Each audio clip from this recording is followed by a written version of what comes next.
Oh, it looks like I have a message waiting. Let's see what it is. Good evening, Mr. 25. This is the concierge for Endless Odyssey. I'm calling to inform you that your shuttle has arrived to escort you to the Odyssey. Please make your way to Hangar 3 for pickup, and we shall see you on board for your scheduled trip from New Babbage to Area 18. Excellent. I shall see you on board momentarily. Very good, sir. All right, I believe he said Hangar 3 here, so let's make our way down. We should have our 85X from the 890 Jump picking us up today. Ah, there it is, right there. On time, too. The concierge does not play around on the 890 Jump. And there she goes. I'll give him a B+ for a landing. Let's make our way over here to the co-pilot seats. And we'll be on our way across New Babbage and meet the 890 Jump in space.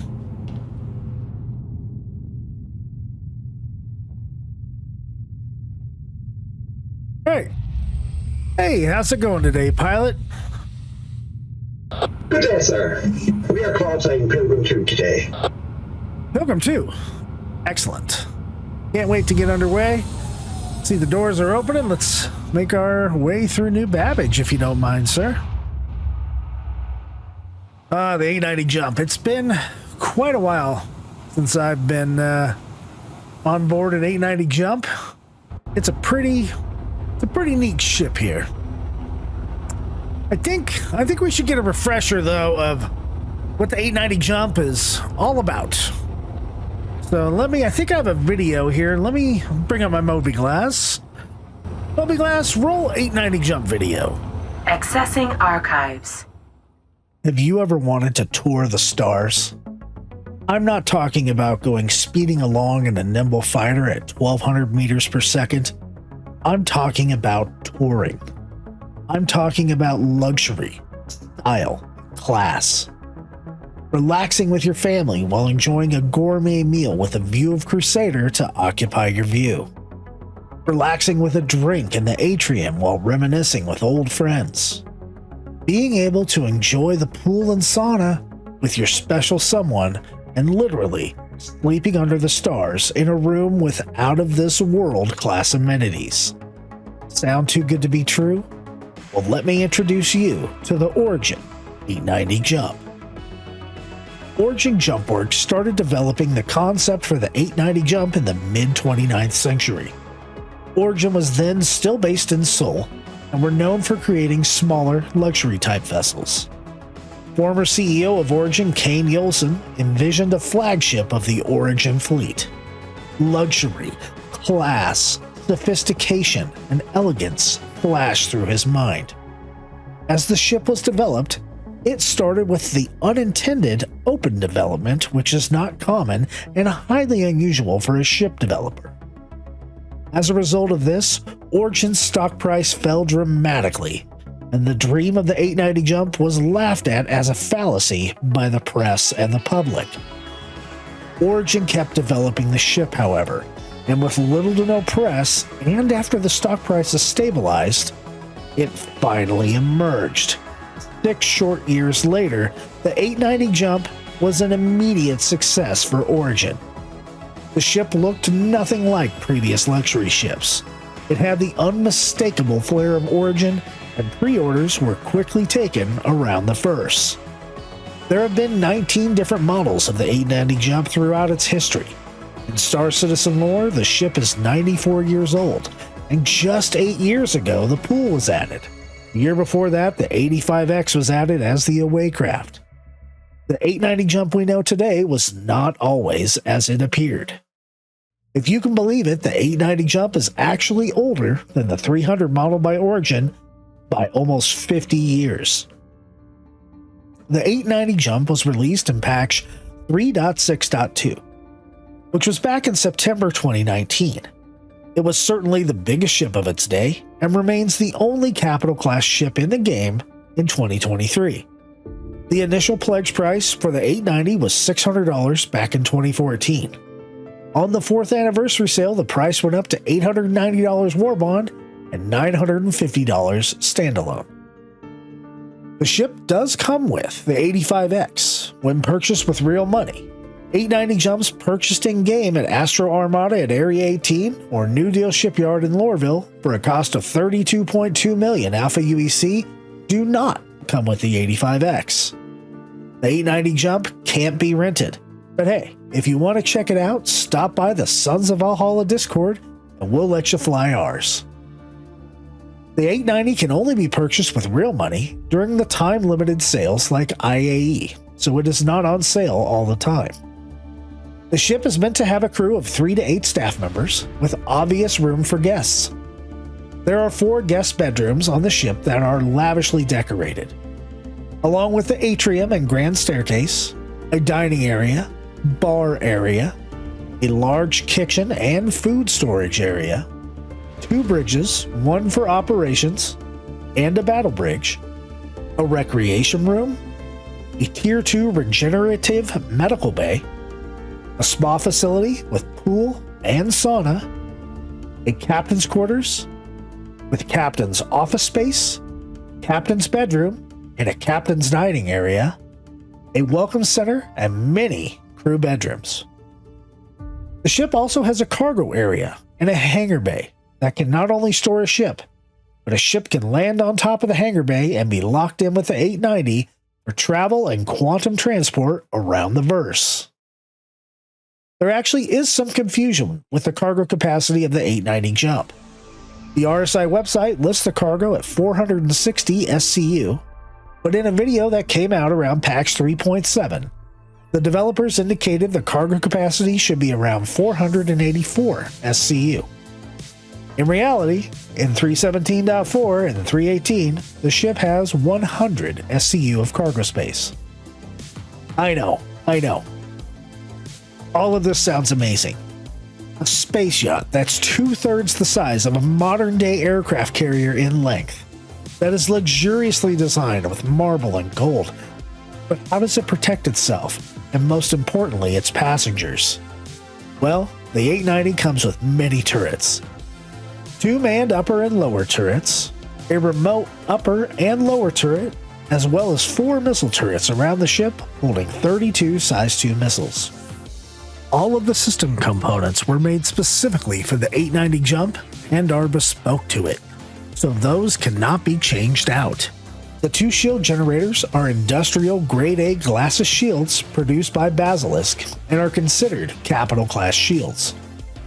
2 Sakura Sun civilian grade A power plants feed the power-hungry 890 Jump and its passengers with a ton of power in reserve. 2 Sarek civilian grade A coolers by Wing Castle help keep the operational systems cool, and finally, the ArcCorp Allegro civilian grade A quantum drive was custom built for the 890 and can provide a quantum travel time from Microtech to ArcCorp just 8.5 minutes. If you want to know more specifics of the 890's components, please stay tuned for the loadout section of the video. Before I indulge you with how great the 890 Jump is, there are a few downsides for owning this ship in 2023. First off is the price. While it is a large capital class ship, owning it outside of the game comes with a large price tag that nears $1,000, even though you do get 2 ships for the price of 1. The ship is obviously not feature complete, as we don't have missions to ferry around passengers or large amounts of cargo or vehicles. Speaking of vehicles, besides the Hercules lineup, the 890 Jump is the only other ship in the game that can fit a Nova tank inside of its hangar. It really is quite spacious. There is also no exploration gameplay, in which the 890 will be perfect for mixing in the game loop with passenger missions. There is also no auto dock. The pool can kill your character. Communication arrays and quantum beacons are not really a thing yet, and neither is ship armor, which the 890 Jump comes with a graphene hull that is triple layered and looks beautiful. It is a fantastic ship though. Great for org events and multi-crew gameplay and the lap of luxury. But other than that, not much else. One huge downside is the cost of fuel. I believe it is currently cheaper to not refuel the ship, but rather claim it and expedite it and get a full tank of gas than pay and wait forever for the ship to take on hydrogen and quantum fuel. Now let's move on to the 85X, the snub or away ship for the 890 Jump. It is a two-seater ship with quantum capabilities, but its heritage lives in racing. It was originally designed as the Model XVB, a racing prototype in competition with the Origin M50. Unfortunately, it did lose to the M50 and was repurposed to come standard with every 890 Jump. It has no cargo capacity, so it is truly an extra touring vessel for the 890. But in my opinion, it is quite fun to fly around in. It reminds me of an older convertible from the 60s. It's just flat out fun to fly. The 85X comes with 4 size 1 gimbaled CF-117 laser repeaters, giving it a bit of offense. 1 size 1 Targa competition grade C shield, 1 Powerbolt civilian grade C power plant, 2 competition grade C ice plunge coolers, and a military grade C beacon quantum drive. The ship is quite nimble and thus doesn't come with much armor or fuel capacity. The 85X can also only be bought during time-limited sales like IAE for a $50 price tag. It can be bought in-game at the New Deal Shipyard in Lorville for $574,000 Alpha UEC or rented at Regal Luxury Rentals in New Babbage. The sleek lines of the 85X show off that origin flair that is based upon German luxury cars of today like a BMW or a Mercedes. And much like the 890 Jump, it was aesthetically designed to turn heads. Both the 85X and the 890 Jump are truly beautiful ships, but enough talking about them. Let's take a tour of the 890 Jump, see how it flies, how it reacts in combat situations, and then put the 85X through its paces as well. You ready to see it? So am I. Let's hit it. Odyssey, this is Pilgrim 2 requesting landing clearance. Welcome back, Pilgrim 2. Permission granted. You may proceed to land. Copy that, Odyssey. Proceed into hangar. Right, well, I want to thank you for the ride there, good sir. So we're about to land on top of the 890 Jump, just outside of Microtech, and touchdown. All right, now we're just waiting for the elevator to take us down to the hangar bay, and here we go. It appears to be activated. I'm excited. I hope you guys are excited to take a tour of the 890 Jump and see what's behind all that luxury and mystique about this very interesting ship. All right, let's go ahead and hop out of our 85X here. It was very kind of our pilot to give us a ride. Must be one of them Irish guys. I like it. All right. Well, hey everybody, I am Fist25, and we just landed inside the 890 Jump. And well, this is a massive ship, and probably the biggest one I've ever done a tour of. And we're going to get into it here in just a second. We just landed in the hangar bay and went down to the hangar deck level, which is basically one of my preferred entrances on the ship. There are actually 5 different ways to get on board the ship, but this one is probably my favorite. So let's go check out the waiting room, and then we'll check out the rest of the ship as we go.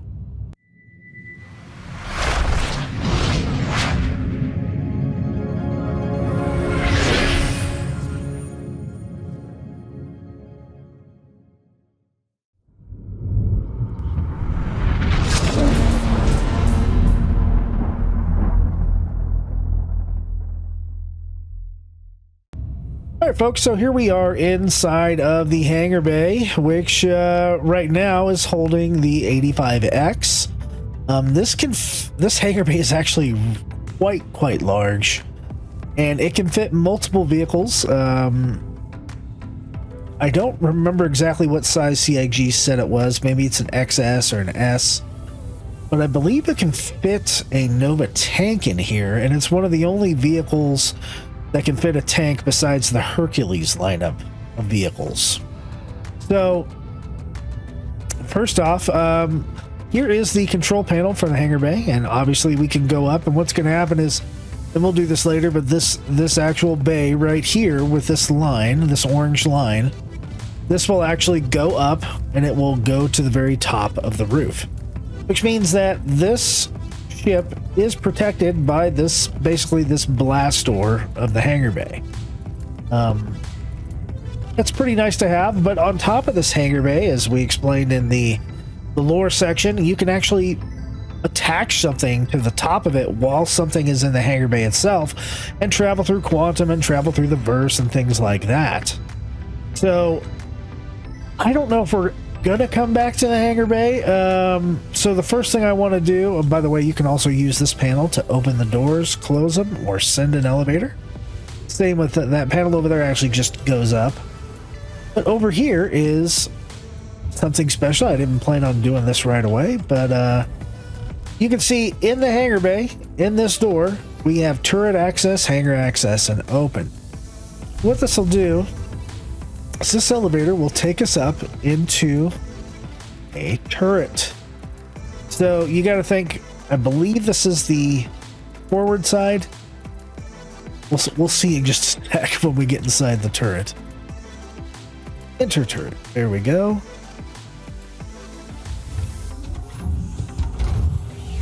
Boom. Yes, that is, so this is the, I believe this is the forward side of the ship. I gotta be careful here because there might be some air holes, and I don't have a suit on. So we'll see exactly how good it gets. But there's gonna be a power button over here somewhere. Thought it was over here. Can we hit you? Nope. Obviously we can't. So I'm not sure why we can't hit these, but if you look at the ship here, we'll kind of zoom in. This is an actual manned turret. This is the front turret of the ship. It's got two laser cannons attached to it, which I would recommend upgrading as soon as you can. Right in back of that is the hangar bay. So if you're wondering what this little spot is, this is for a manned turret. And it's not up here the whole time because that would kind of ruin the aesthetic. The 890 Jump being this luxury space yacht. So going back inside the turret, we'll pop down and you can see the whole turret comes down and then the cover goes over it. And we are back inside of our room. We're going to go ahead and call the elevator. It's neat that there's really an elevator to the turret. It just goes to show you the opulence of this ship. So again, here is one of the panels that opens and closes and sends the elevator up for the hangar. Definitely could have a crew person down here doing that. This panel is for the elevator itself. You're not on the elevator when you're using that, but it will send it up and it will send it down, I believe. And then there's another panel over here that will also open, close the doors, and send the elevator. So from here, we can see that there's a basketball court in here. So I guess the crew or maybe some of the passengers here can check out that, play some basketball. All right, guys, so sorry about that. I had a minor malfunction. I had to actually put on a spacesuit because there is a air gap in this turret right here. So don't enter this turret unless you have a suit and helmet on, or else you will choke to death. But notice it takes you underneath the ship because we flipped around inside of the turret. So I wonder if this one actually the buttons work. So we're going to power that on. And you'll notice we're in with a couple M6As. And let's go check out what it looks like under the ship. You can see it's pretty much midships. And we're shooting our turret here. It can go almost 90 degrees down from there as well. So there are 2 of the man turrets. They are in the hangar bay. All right, let's pull it back around. There we go. It's always fun. And that one, so that one is underneath the basketball hoop. And you get the other one on the forward side of the hangar bay, and that goes to the top for a turret.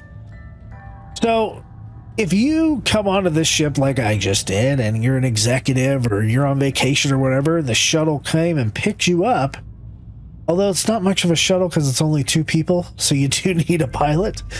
But you come into this room and you could really either go to the left door or you could go to the right door. The preferred method, and what I like the best, is going into the right door, because that actually is where the waiting room is. So we end up going into this airlock here. Get airlock control, and then this door opens. The text here on the bottom says the hangar, which we just came from. But you can see this is the waiting lounge. So here at the waiting lounge, notice the floor is cold and white marble. It is opulent and decadent, and it has the coolness from the lights and the whites from origin and all that kind of stuff. So basically, you're just kind of sitting here waiting for whoever, the concierge, to come greet you or whatnot. You have this nice little view of the plants, and make some chit chat with the other people waiting.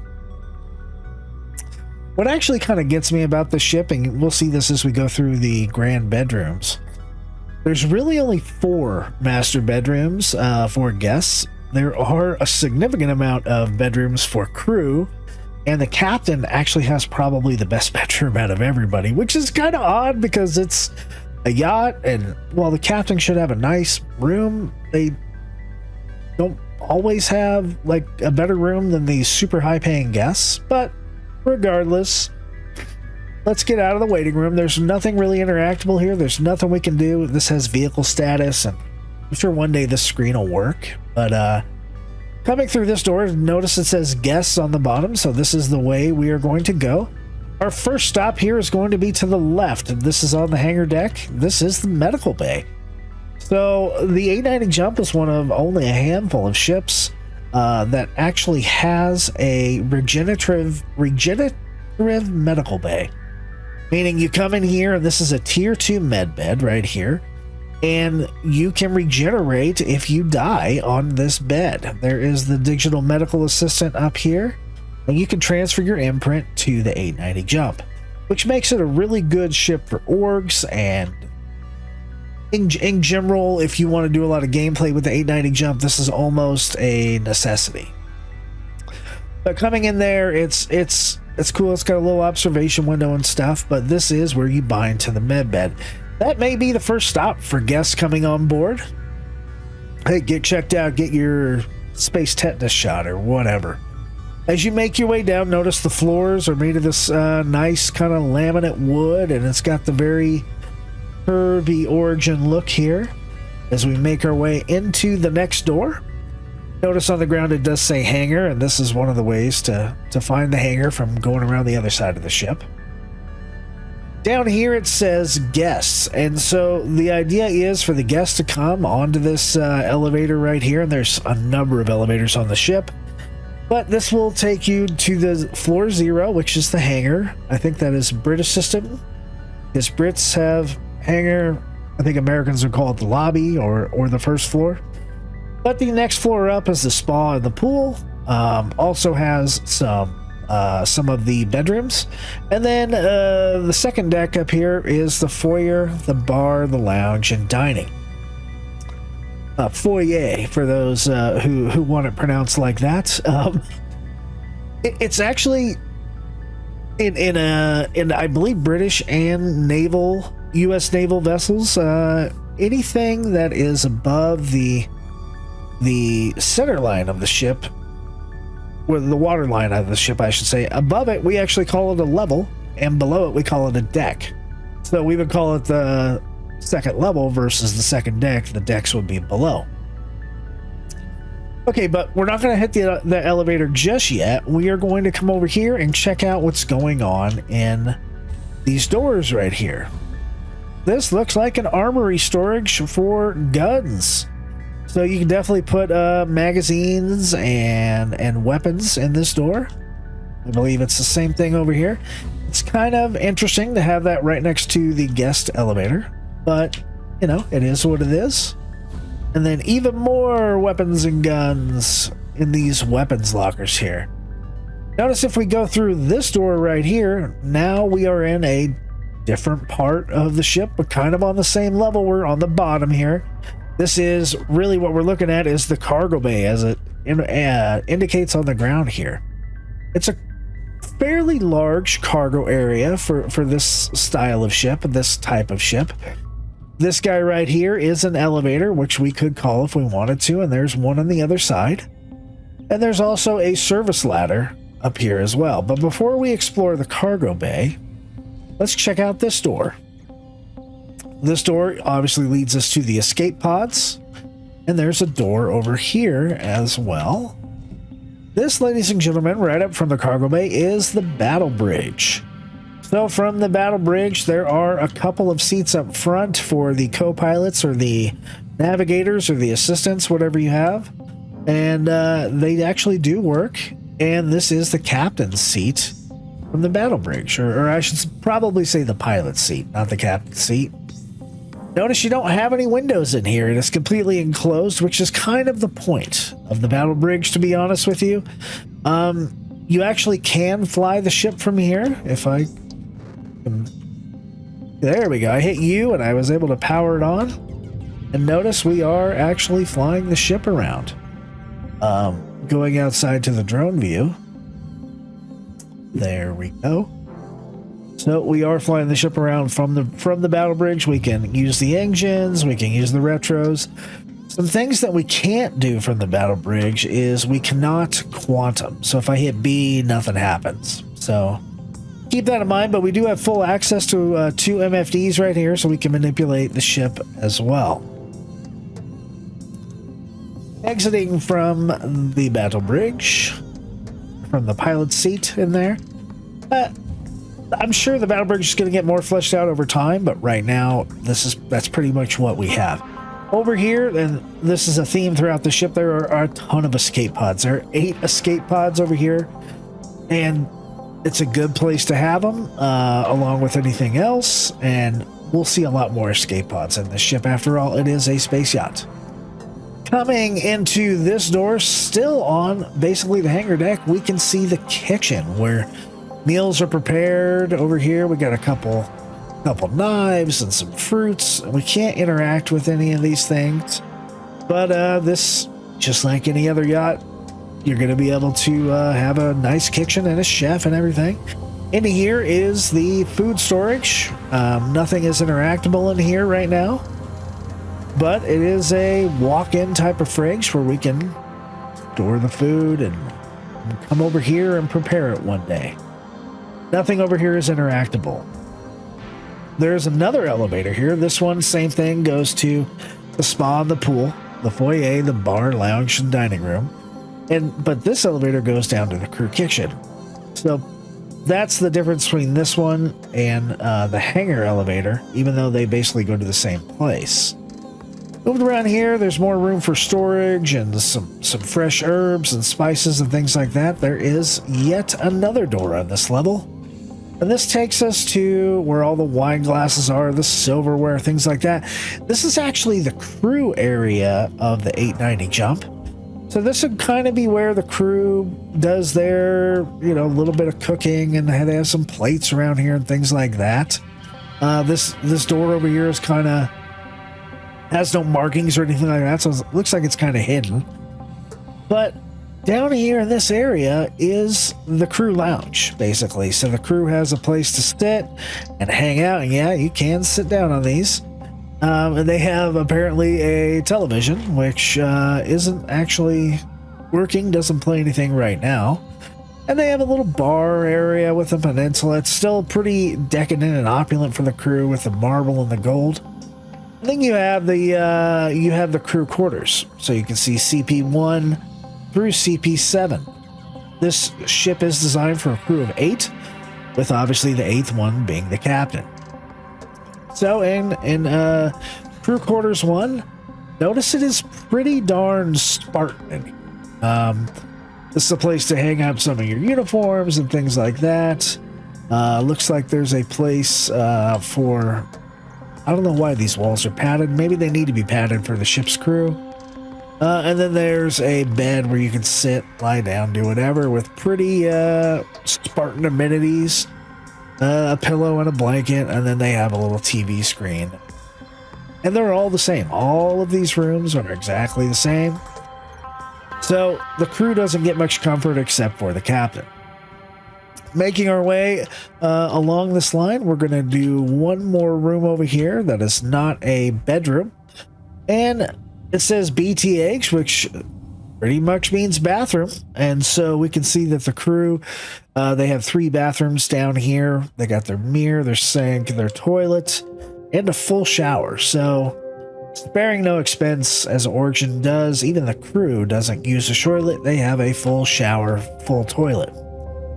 There's 3 of these bathrooms. They are all identical in look and function. They have room to hang up some of their stuff as well. And then this last door here, even more escape pods, guys. So the crew, you know, if something happens, they do need to escape. There's 7, not 8 escape pods down here. This door down here on the lower deck in the crew area it's the crew rec room, basically. I guess guests could come down here if the crew invited them to come down here. But there's nothing really interactable in here, but it's a pool table. Space billiards, I guess, and maybe one day we'll actually be able to play that. And then there's a video game down here that doesn't work. I imagine one day that's probably going to be Arena Commander or Space Marine. On the 890 jump, there's areas to sit, so the crew could actually relax. I'm sure they work kind of a split shift to take care of the guests. Notice again, hangar at the very end of the escape pod area. And we'll go back into the airlock. And now we're on the other side of that hangar deck. So we came in this side, we walked around the whole front side of the ship, and here we are at, I'm sorry, the back side of the ship, and here we are, there's the other side. So let's pretend for a second that we are a guest, and we will go through this door. We'll go through this door, we'll get greeted by our concierge in the waiting room. They will lead us to what is the elevator after checking in with medical. Very white ship, so get used to that because there's no other paints for the 890 jump. There's white. Okay, so this elevator goes to the foyer, spa, pool, and hangar. So first place we're going to call the elevator, and we are going to go to the spa pool level. So we'll use this guy to go there. Deck 1 on the 890 jump. You can already hear the water. So before we check out the pool area, we're going to make our way out because the other main entrance for this ship leads you into what we are in now, which is the Grand Atrium. Well, I guess there's 2 other entrances. This elevator right here is the main personnel elevator. So, and I know we skipped the cargo area, but we will make our way back down there shortly. Inside of this elevator, we can basically exit the ship or come up to this level. So when you are coming into the ship from the ground, when the ship is actually landed, you'll either come up the cargo elevator or you'll come up this elevator and have this view right here as you come in. It is called the central module, as we can see on the ground, but this is really where the decadence and the fantasticry of the 890 jump comes along. These corridors right here lead to the docking collars. There are 2 of them, one on the port side and one on the starboard side. And we're going to go ahead and just open this, but we're not going to go out. You can see that is the vastness of space outside there. So what'll happen is when docking works, in 3.17.4, it currently does not work. It has been fixed in 3.18. And you're docked at a station or something, you're going to exit from one of these two areas. I believe the only one that works currently is the port side, which we are in right now. So you'll be getting this view when you come in from, say, a shore excursion or wherever you have to dock, ship-to-ship docking, all that stuff. These are escape pods right here. So even more escape pods. Actually, they're not, no, I correct myself. They are not escape pods. They are suit lockers. None of them work right now, but they are going to have spacesuits, so you could go on kind of a space excursion. Then we will make our way inside. I do like to close these doors to maintain the ship lockability and aesthetic. But it's the exact same view from the other side. Either way, you come up here, and now you're going to the central area. This is probably when I first saw the 890 jump, notice the welcome on the ground. It is, wow. I call this room the atrium. You can see it's got this huge clear glass, well, whatever, space glass ceiling. And it's just like, bam, in your face. It's got these two grand staircases that lead up into the top level, which we'll go into when we hit that top deck. But the marble and the gold inlay on the floor, it's just fantastic. If you look down, it tells us where the spa and the pool is this way, and it's on this deck. And there's a little lounge area right here where you can sit down, hang out, relax with your friends, whatever. Sit down in the chairs and have a conversation. On this deck, there is Suite 1 to the right, as you come in, and then Suite 2 on the left. These main suites, they're all the same, but let's go ahead and take a look at one, as this is what a guest would be. And notice this is like a black marble and gold inlay. As you enter this room, it's quite large.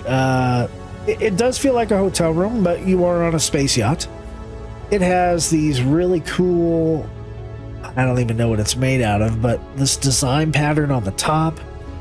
It's got the waves and the curves of Origin and this backsplash type thing with the seating down here. It's got a chessboard with some art and like an ashtray and some cigars. I mean, it's ready for you to go. Here's your cigars right here. Maybe we can smoke them one day in your lighter. Over here you have your basic desk, so you can carry on with whatever you need to do. It looks like a straight up circuitry on that, but you'll have a view screen there where you can carry on business on the ship, I'm sure. And then you have and there's lots of these. You have an aquarium in here with no fish. But it is cool that we have water, and I'm assuming one day we'll have fish up on the ship. Over here, this is the basic bed. You can sleep and lie down here. There's some books over here, and then this crazy white deal here. I'm not sure what's up with that. Provides a lot of light, but this ship doesn't have any lighting controls yet, like some of the other ships. So it's gonna change, I'm sure. And then you got this nice wood on the ground here as well. And there is an ensuite bathroom. It is kind of hidden looking, but it's this black panel right here. As you come in, areas for towels, hanging up your clothes, your sink, and some soaps and things like that. And then you get the full toilet over here, just kind of by itself, and you get the full jacuzzi tub deal here with the Origin logo. Nothing like that silver Origin logo. And look at that shower right here. It's a crazy looking shower up here, and some kind of a rainfall and all that. So very decadent for an ensuite bathroom. So we'll go ahead and close that door, and just to show you on the other side, it is in fact the exact same thing, just in the opposite order. So these are the two suites on the bottom floor by the welcome room. Going past the very welcome area, we're going to have two doors, one on the left and one on the right. These doors right here, they will lead you to a lift, and this area right here is the down ladder to go down to engineering. We saw where that ladder ended down by the cargo bay, and then there's a lift here, and we're going to go ahead and call that elevator. There we go. Inside of here, escape raft, crew deck, engineering, and open. So this is definitely made for the crew here. This is actually the escape pod. It doesn't work right now, but you are able to get into the escape pod here, and that will actually take you off of the ship in case it's going to blow up, I'm assuming. Over here on the other side, guess what, guys? It's pretty much the same thing. They don't have that ladder going down, but they do have a lift going to different areas of the ship, and they do have the exact same type of escape pod over there as well. Waiting for this elevator, escape raft, crew deck, engineering, and open. So that is that. Now let's go check out the space pool. Who knew you could have a pool in space? So opening up, it's very wooden. You can tell with the light and all the wood. You're in what is basically a beach setting right here. Over here, the first one to your left, you have the noisy, the waterfall going down right here into what is going to be a hot tub, basically. Like jacuzzi, whatever you want to call it. You got your soaps and your towels and all that stuff, and you can go around it. And yeah, this is an actual hot tub. It doesn't do anything right now, but it's kind of cool that it is in there. Going on the right from the entrance, you have your sauna area. So in the sauna area, just like any other sauna, that thing's supposed to have water in it. You put it on the rocks, and you sit down and you enjoy a nice steam area and get all your pores cleaned out. There's actually 2 saunas in here, so you can split that up. And then there is a full shower area for the pool as well, with 2 showers and some towels and things like that. Going forward from there, we have 2 elevators. This elevator, look, check it out, foyer, spa, crew kitchen, and foyer, spa, pool, and hangar. So we saw these elevators from the deck below, and this is where they both come up into. Moving on down, we can see this is basically a changing room before we hit the pool. You sit down, grab your towel, do whatever. There's one on each side. And then we got probably one of the bigger attractions of this ship is the actual pool. I think it would be really neat if there was some kind of glass or a screen that did something here, but as of right now, it is literally just a pool with some recliners and lawn chairs here and the pool itself. I don't know in 317.4 if the pool can actually kill you. I do have a suit on. So it is pretty interesting here. Doesn't look like it can kill me. It used to kill you if you got in here without a suit on or something like that. But notice the sound did significantly change as we got that water. And there we go. And then the sound came back. So it's the same thing on either end. But how cool is that we actually have a pool that's in space? Now this thing right here, I don't remember this always looking like this, but you can kind of see the interior of the ship and the chips and all that stuff, and it's very odd. I think that was different a while ago, before this patch anyway. So enough of that. Let's take the grand staircase up to the very next level. So this is kind of a mezzanine or a mid-deck. It has a really cool looking art sculpture here. Very origin, probably very expensive, and it just looks pretty cool with the marble and the gold. And then from here you can just kind of look down and see what's going on. You can there's a couple vases over here, but there is a door over here on this level, and we're gonna go ahead and enter it. To the right, we can see there's some benches and some more cigars and more opulence here. Notice there's 2 more elevators here. We are actually at deck 2, which is the foyer, the bar and lounge, and the dining room. So this would, I guess, be considered the foyer. From here, there's 2 more guest rooms. So like I said, there was 4 guests, and they're all the same rooms here. But once again, we have a room down here. And then at the end of this hallway, with the more unique door, there's actually the exact same room. So 4 guest suites on board the ship. Going forward from here, by the way, notice there's just 1 elevator there. Over here, I believe, the WC is the water closet, or in America, we call it the bathroom or the restroom. This thing even looks nice because this is for guests. So it's got the toilet, it's got the sink, got all that stuff going on. There's 4 of these different restrooms over here. There we go. Moving forward on the ship, because we're actually moving forward, is the bar area. Inside the bar, the bartender has a lot of area where he can go around. He's got a lot of glasses, a lot of liquor, even got peanuts down here. So the guests can munch on them. But there's a ton of room in here for guests and to have parties. There's a lot of seating. There's booze and things like that. There is even more seating on the other side. And this guy up here, which is just kind of a picture of different origin ships, actually moves around. So it's got a little bit of automation going to it, and I like it. It also happens to have some glass, which we can see Microtech over there in the distance, looking beautiful as she is. On the back side of the bar is the service area for the crew that would be serving people inside the bar. There we go. Now the door opened. So coming inside here, this is, I'm sure, where you can take orders and do all that kind of stuff. And there's some plates and glasses and champagne and things like that.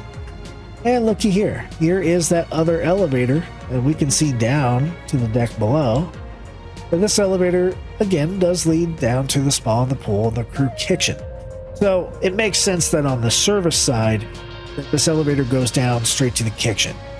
So the crew who's going to serve the guests can go down to the kitchen, and the other elevator would go down to the hangar deck, because that's where the guests would go. The guests don't need to be in the kitchen. Moving even more forward, we are going to enter the dining room of the 890 Jump. I really like this silver and darker silver origin logo right here, as we'll come on over to the right. And we can see there's definitely some tables here for, you know, intimate dining with this nice screen right here. There's a lot of glass going on. So good views all around, especially when you're traveling. And then there is the main dining table. The table has what? 1, 2, 3, 4, 5, 6, 7, 8, 9, 10 seats. It's not quite a round table, but it is the main dining table, which has probably some of the best views of the ship, period. It has whatever is off the forward bow, and it has a view of the hangar. So if a ship has landed there or a ship comes up out of the hangar, you can view it. Okay. So enough of the hangar in here and its beautiful aesthetic. Let's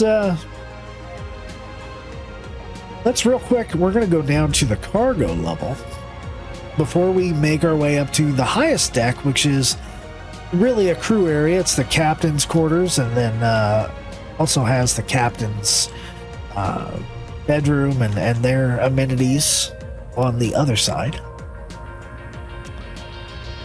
We're going to take this elevator down to the crew kitchen. I do like how the elevator kind of spins as it goes down. It is actually really neat. So we've been down in this area before. We basically just got out of the kitchen here. We see that there's escape pods over there. That's the battle bridge right there. And now we're down here at the cargo deck. Here is that service ladder that goes up there. But down in the cargo area, I believe the ship right now only has 100 SCU of storage. going to go ahead and fill this thing up at some point, and we're actually going to see what kind of stuff fits in here. The cargo area actually is pretty cool because I'm going to go ahead and send the elevator, even though we're in space. Oh, it felt like we were moving up, didn't it? But we're not. So the cargo bay is going to stop right there. And then there's this glass type of ceiling that goes over it. And then the cargo bay is going to continue down. And there it goes. So we can see Microtech underneath it. And you can load up a whole bunch of stuff. And it even has kind of these ramps that come off of there. So it is a pretty neat system that you can put stuff on top and that you won't fall through. You can basically use the cargo bay and you're not going to create a vacuum in the room. We're going to go ahead and call the elevator back up. And this panel right here is what will move the elevator while you're on it. And then we have the airlock basically, and those glass panels open up and the rest of the cargo bay comes up into the cargo room. Over here, we have the gravity generator for the ship right here. This, I know it says shield generator. Well, maybe this is the shield generator, but I was always under the impression that this was the gravity generator. So I hope it is. Maybe this thing over here is actually the shield generating panel. It doesn't look like they open up. So I can't check that, but these are engineering spaces over here. So there's a lot of things that are just not interactable in the ship right now. More engineering panels. I'm still going to call that thing the gravity generator. All right. This is cargo bay 1, as if there's another cargo bay. There are a couple rooms onto the either side of the cargo area. This is more engineering, basically. This right here is the jump drive for the ship. This ship is jump capable, of course. And there's like a little engineering panel down there too. We're going to go to engineering room A first. I'm sorry, engine room A. There we go. We can see the mighty engines for the 890 jump. And here's one of the engines working. Jump power, it says. And we can see whatever fusion reaction is being created over there. And our shadow, apparently. There is an elevator down here. And this elevator is one of those side elevators that we saw earlier that went up to the escape craft, the crew deck, engineering. So this is the engineering section, obviously. And I'm going to give you one guess on what the other room looks like, because it's going to look exactly like this room. Okay. But we're going to look at it anyway, and there we go. There's the engine room with an elevator at the end. So one day when we actually have gameplay that involves, you know, using that type of stuff or repairing that type of stuff, we'll be able to actually do it. Coming up here again, there's the elevator that goes straight down below to the engine room. And then there's our different ways around into the hangar bays and things like that. We're going to go ahead and take the service ladder. Yeah, we can't look at anything right here. But just to show you that it does work, that takes us up to the engineering, or to the escape raft section here, which will lead us into basically the atrium once again. So now we're going to take the atrium all the way up to the top deck. And you can see there's even more room for guests up here with great views. There's a lot of sit-down space over here. We got views off the side. We can move around up here. There's more areas just like that over there with the fantastic view on top. A lot of good lighting in here. One of the things about this ship is that it actually is very well lit. The area here, this is basically the whole welcome area and the, well, I guess the grand atrium, what we call it. That area right there is where the piloting happens in the ship, but back behind me is the captain's area. Coming in here, there is some rather nice seating, and looks like some kind of artwork here on the walls. This just gives you a view of the backside of the ship here, and more artwork over here. Coming down, it's still this white and gold type of floor. We're going to go ahead and go. That's actually a door right there, and that's a door right there. Along with this aquarium, you can kind of see through it a little bit here. Over here, we'll go ahead and go through this door first. This is the captain's dining area. So this has the fish tank and the aquarium over here with some great views on the back side of the ship here. There's 4 seats here for probably senior staff, senior crew, and quite a large dining area and kitchen back here for the captain. There's a nice picture of the 890 Jump right here as well. Coming through this door right here is actually the captain's sleeping quarters.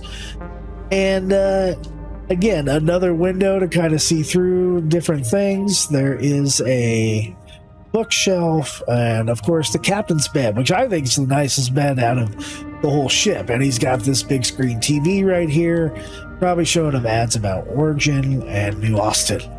Over here, this is actually a door. Hey, it's the captain's restroom. So it's got the toilet and the shower and the whole thing, just like the main guest would have. So the captain kind of lives in a little bit of opulence as well. Coming up top here is the captain's basically desk area. And you have some artwork up here and a captain's chair and a desk and some of that kind of stuff. I guess the captain can meet with their crew and give them their performance reviews or something like that. But it's got a fantastic view as well. And there's even some alcohol and some liquor there as well. Okay, so we're going to come back out and leave the captain's quarters, and we're going to make our way through the rest of the top level of the atrium, making our way forward towards the last section of the ship that is part of this tour is the pilot area. Here we go. As we come in, we can see that there's an avionics area with no avionics in it. It's the same over here. These are interactable, but there's actually no parts in there. We do see that this is an Origin ship, of course, and we come up the stairs. And we can see that there is a map and a navigation planning room, along with a lot of glass over here. There is a lot of screens over here that really don't do nothing or tell you nothing because this type of gameplay is not quite in the game yet. There are 3 chairs here. There are basically 2 co-pilot chairs, and the captain's chair is this center chair. I guess I should say the pilot's chair, not necessarily the captain. And it overlooks the very front of the ship, the bow of the ship, with the hangar and that forward turret. Let's go ahead and hop into this ship, this chair, I should say. There we go. We're going to go ahead and enter this seat.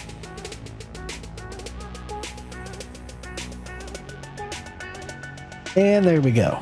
So we need to turn this guy on before we enter the remote turrets. Okay, we're going to power it on. All right. So notice there are... Oh, I don't want to look at the exit. Sorry. There's 2 remote turrets up here. So for the very first one... Now these have... I think these are size 3 Panther 337s. And this is going to be on the side of the ship. So it's going to give us fairly limited range there. But again, we're able to articulate this remote turret right here from the safety of the inside of the ship. Coming outside of the ship here, we're going to kind of look around here real quick. Notice those turrets right here, those are actually missile turrets on the ship, and we are going to be able to use them. Sorry.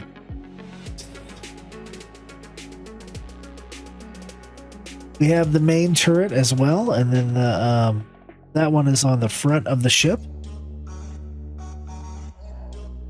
There we go. Right back here is one of the remote turrets, and it fires backwards. I believe there's also one on the bottom. Probably can't see very well. It also gonna fire backward. You can see that turret right there. Right on the bottom of the ship and forward of the cargo bay. There's also a couple more missile launchers on the bottom of the ship as well. So we're going to come back into our seat. We'll go ahead and go to the second remote turret. Bottom one there. And notice this one is actually pointing more towards Microtech here. But this is the one that's on the bottom of the ship that we just looked at. Right next to the cargo bay, then there's those two missile launchers. So this again has more repeaters as well.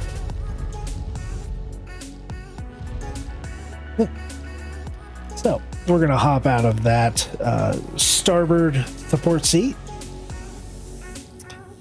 We're going to go ahead and enter the port support seat.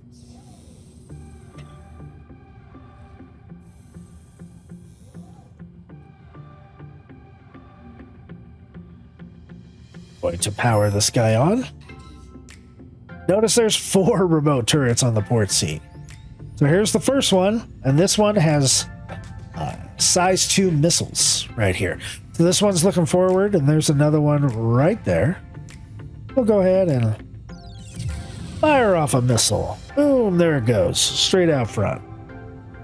Then we'll fire off another missile. So we do have the options to load up 4 missiles on this ship or on this launcher and lock onto a target. Oh, it's too far to lock onto the missile we just launched. 1, 2. Here we go. So there's some missiles launched. We'll go into the second remote turret down, and look, we're on the port side turret. We just launched missiles from that guy. And we'll go ahead and launch 2 from here. And those actually came from the bottom of the ship, if you can believe it. Pretty neat, though. And then over here, we'll go down to third missile turret down here, and this is on the bottom of the ship, where there's the other missile turret. We'll go ahead and point towards Microtech here, and we'll launch a couple missiles. So one came from this missile launcher, the other one came from the other missile launcher. So both the missile launchers can, fire here. That's what we're getting at. And finally, the last missile launcher. And we'll go ahead and fire a couple missiles out. And those both came from the top. So I think CAG has a little bit of work to do there, where the missiles are supposed to come from with what turret you're inside. So something to remember: if you're on the port support seat, you are for the missile turrets. If you're on the starboard support seat, you're for the 2 remote turrets. And then there are also 2 man turrets, one that goes forward, which is actually comes up there, and one that goes on the bottom of the ship.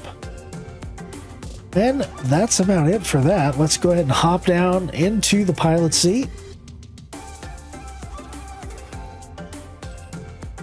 All right, so from the pilot seat here, we pretty standard origin view for like holographic type stuff. We have our HUD up here with our heading. We have our speed bar up here, and we have 1, 2, and that's it, multifunction displays for the pilot, along with our 3D radar. I'm sorry, we have 4 multifunction displays. From the basic view, I like that the shields are up here, but I'd rather have the ship status because I don't necessarily want to look down. So I would set it up kind of like this and give power over there, and I would bring up my target over here if I cared, because the pilot right from here, I can't shoot any weapons. I can turn on missiles, so the pilot does have some missiles here. These are size 3s instead of the size 2s. And let's see where these come from. Looks like those came from the left. Let's go out, see if we can see that missile rack over here. Looks like it came from the port side of the ship. Let's launch a couple more.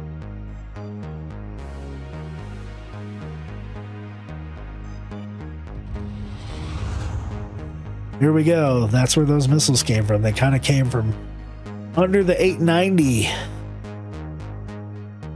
There. We're actually steering the ship right. Not on purpose, but hard to see it because it's a little dark out there, but that's where those missile racks. Okay, we'll bring the ship back over to Microtech. We'll launch a couple more. There we go. So those are missiles that the pilot actually has be able to use. But the pilot does not have any guns that they can. So I'm not sure I would even care about a target screen unless I'm just trying to keep track of where the target's at. So I might actually go put the target status up here and put the shields right there. Okay. So here we go. As far as pilot buttons here, we have an exit and exit to left. So I guess the default exit is to the right. We have our power and power on switch right here. Below that is the open exterior and press to unlock. Over here, do we have engine? Oh, I saw the engine. Somehow engine on, engine off is up here. And our exits, engines up there, power on, power off. Open exterior, press to unlock. And that is about it as far as actual tangible buttons that the pilot has, but the pilot does have a ton of glass to work with. So that is it for the cockpit tour and the tour of the 890. Now we're going to take the 890 out flying and see how she does in space and kind of get a feeling for that. So stay tuned. Guys, so this is the part of the video where we're actually going to do some space flying of the 890 jump and just check out some of the flight characteristics. So we are in space out here and on top of Microtech, and we're just going to go ahead and make sure we are set to SCM speed. And we're going to go ahead and enter SCM speed for the 890 jump. There we go. Our engines are going, as you can see here. And we are moving. We are slowly creeping up to our SCM speed, which dead ahead. And it looks like 79 in space is our SCM speed. We're going to aim our nose just above Microtech here, and we're going to go as fast as this ship can go in a straight line in space. And our engines, they are going. We'll actually give it a little bit of boost. Get to our max speed as fast as we can.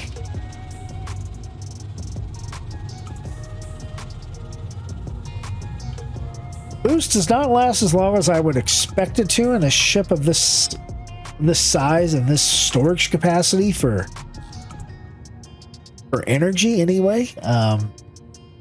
Notice we went through all of our boosts and we're still not at our max speed. Go ahead and set the boost to recharge faster.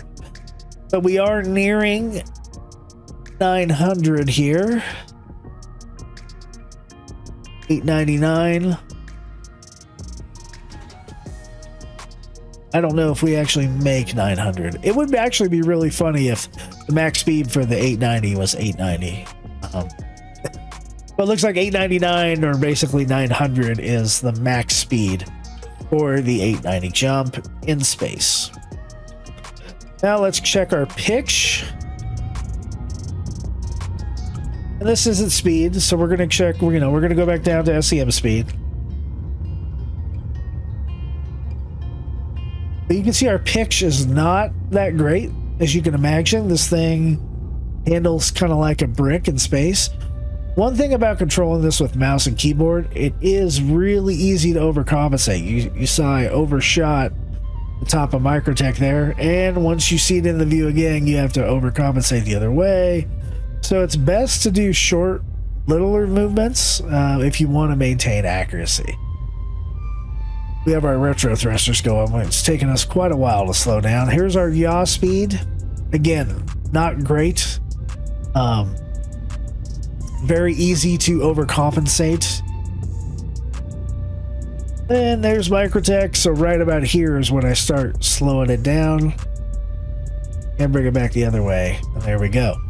Let's go ahead and check our roll speed. Roll speed is also extremely slow. As you can imagine, this is not a battleship. This is a space yacht. So it's not going to have the maneuverability of another big capital ship. But again, it's a capital ship. It's not supposed to move that fast. It's supposed to be slower, and you have a crew on board. This ship is made for multi-crew. So that is kind of how the ship maneuvers about in space. Next up, we're going to have Jawa take us down into atmosphere, and we're going to fly the ship around Microtech, actually.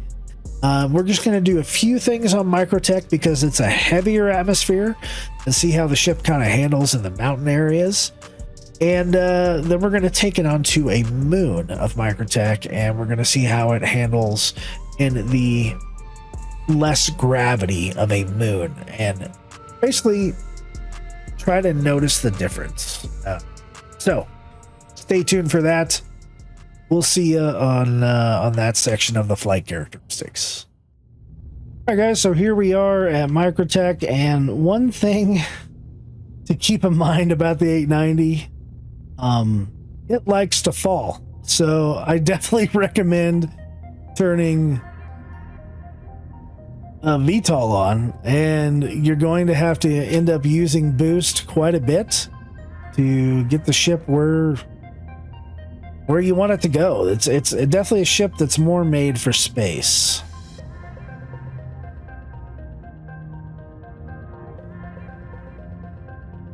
So in this heavy atmosphere, I guess it moves better than I thought. I mean, it's still slow, right? It's still a slow ship.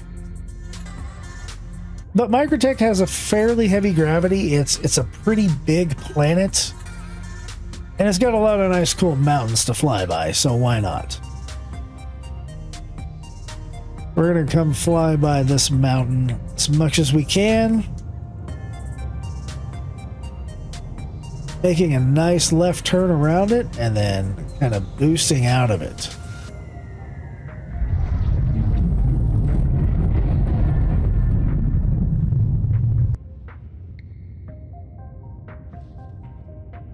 Oh, this thing, I mean, I thought the Carrack moved like a brick. This ship really moves like a brick. Let's go back into the cockpit here. Ooh. I got to be careful because I don't want to crash the 890 onto the ground. And I'm finding that is something that could be quite possible to do if I'm not careful here.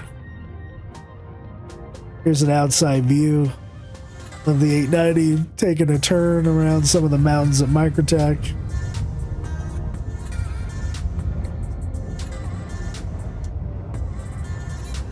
As the space yacht keeps on sailing.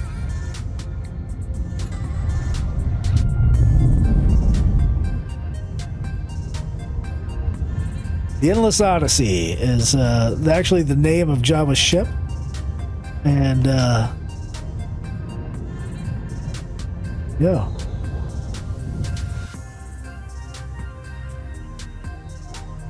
Gonna keep making another right-hand turn. Trying to make our way around this mountain.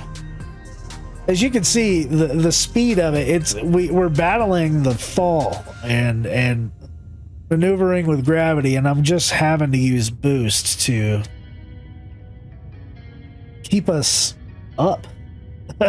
And certainly there may be some wind here, and I understand that, but it's a heavy ship, and it definitely wants to fall towards the planet there. I don't foresee us doing a whole lot of low flying in the 890 jump, and for good reason, I would say.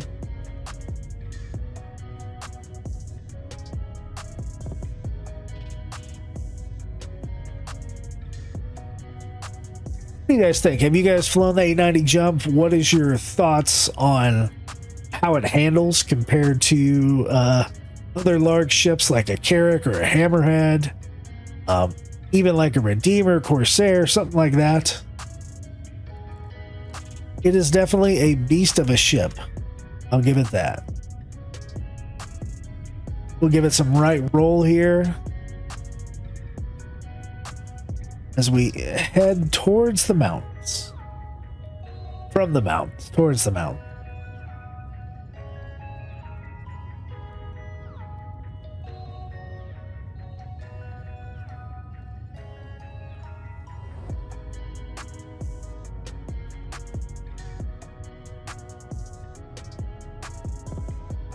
She does look beautiful flying around Microtech. Gotta give her that. The aesthetic of the 890, Microtech complements the aesthetic of this ship very, very well.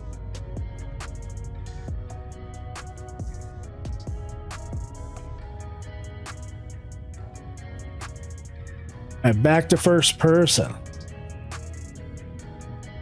Now, one thing I did want to show you guys was the cargo bay, but we're going to go do that on the moon where it's a little bit easier to land. Let's go ahead and give it our best attempt to leave the gravity of Microtech. One thing that does help when you're trying to go up, if you notice, the engines couldn't just lift the bow like that. As I was using the spacebar, and I have VTOL turned on, and that does lift the ship up. So you can try to achieve that 90 degrees. So you can go perpendicular to the planet and try to get out into space as fast as possible. So just like that. And also what helps is a little bit of boost. And that'll bring that TBI, or that vector indicator, right there. We're roughly 90 degrees, and we are making progress to get out of the atmosphere. Take a look at what's behind us here, and we are perpendicular to Microtech here.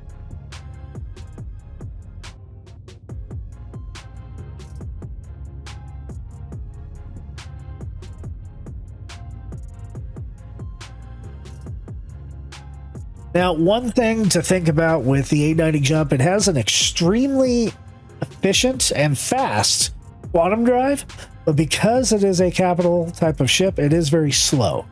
So I'm going to hit B, turn on my quantum. Look how slow it is just for the quantum drive to come online. Quite slow. Knowing that we need to achieve at least 12,000 meters above the surface of Microtech before we can quantum away, it's a good idea to turn on your quantum drive a little bit early.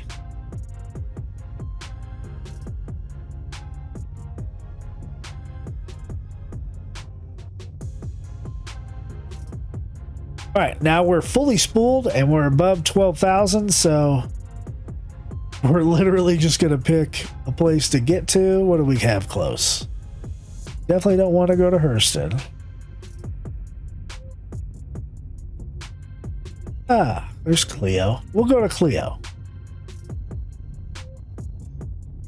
Now, it was very quick to calibrate, and the actual speed of the quantum drive is really quick. So boom, we're all ready to Clio. So it also takes quite a while to cool down.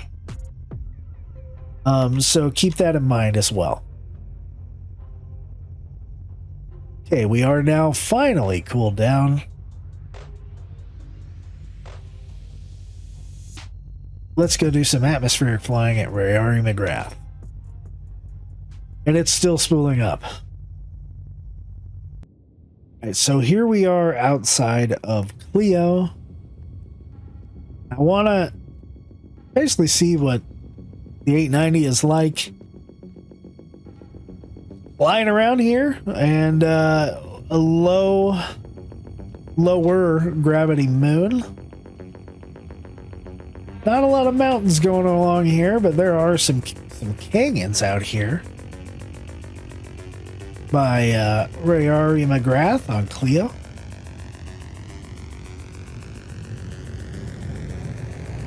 Believe that ahead of us is the stake pit. It's odd not seeing anybody out here racing. Maybe it's not.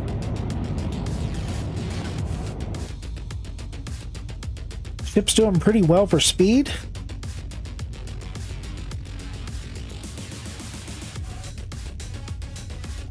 Give it a roll here.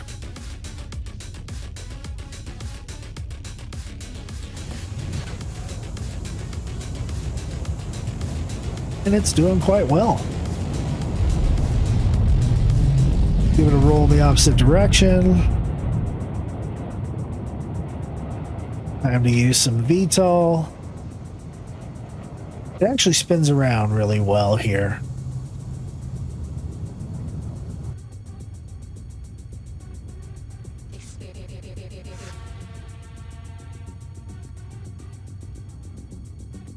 Gotta make sure we don't hit anything.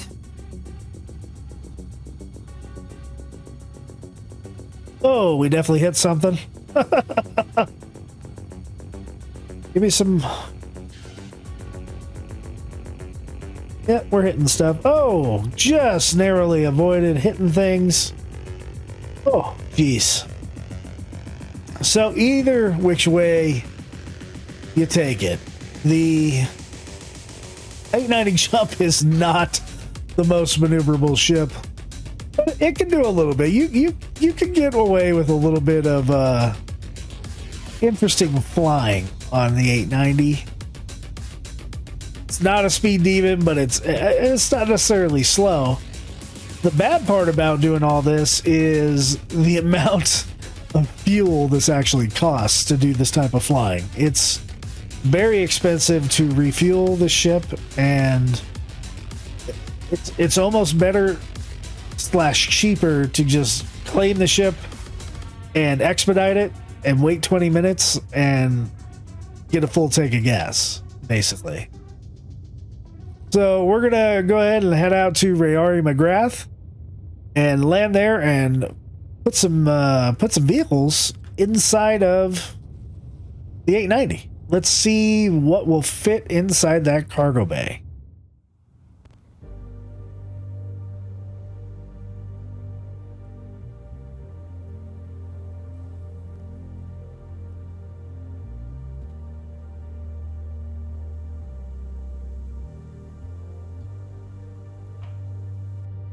Alright guys, so we're back here, and I just wanted to show you the cargo area is quite large. The 890 Jump, I have out here an Anvil Centurion, which is as big as a Ballista, which is the second biggest ground vehicle in the game, with the tank being the biggest. And the Centurion / Ballista will easily fit on the cargo pad for the 890 Jump. So let's see, it should go up and in with no issues.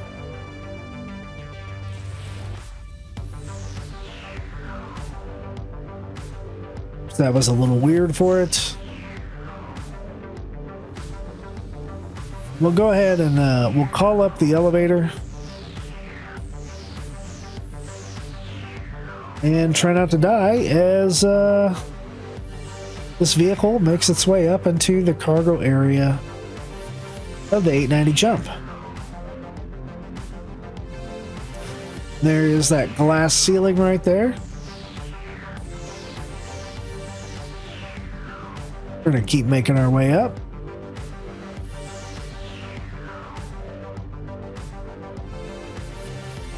There we go, guys. An Anvil Centurion, which is a very long ground vehicle, easily makes it into the cargo room of the 890 Jump.